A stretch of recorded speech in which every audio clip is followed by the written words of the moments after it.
La chair que nous appelons El Embel. Dans mon église, dans la partie du nord, je vois la chair. Souvent on le prononce Embel. L'Embel, c'est l'origine d'un mot grec qui signifie élevé vers le haut. C'est une plateforme élevée où les homélies, qui sont les sermons et les écritures, sont lus pendant la divine liturgie. Dans les anciennes époques, il n'y avait pas de microphone pour amplifier le son. Donc, ils devaient parler d'un haut lieu pour que leur voix puisse atteindre tous ceux qui étaient dans l'église.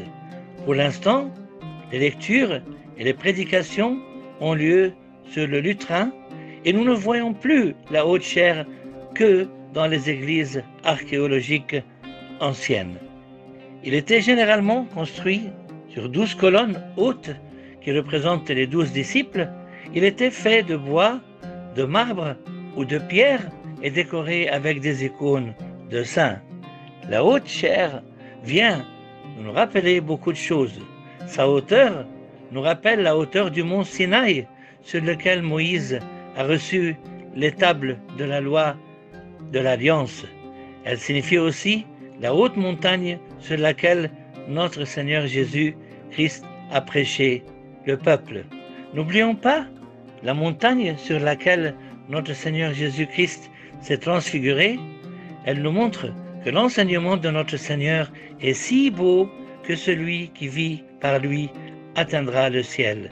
Cela nous rappelle également que les enseignements de notre Seigneur sont célestes et ne sont pas terrestres.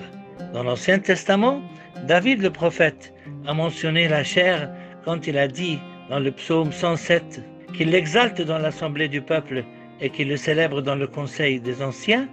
Dans le deuxième livre de Chroniques, le roi Salomon le sage bâtit une chaire dans le sanctuaire de Dieu et il s'y tint pour prier le jour de sa consécration.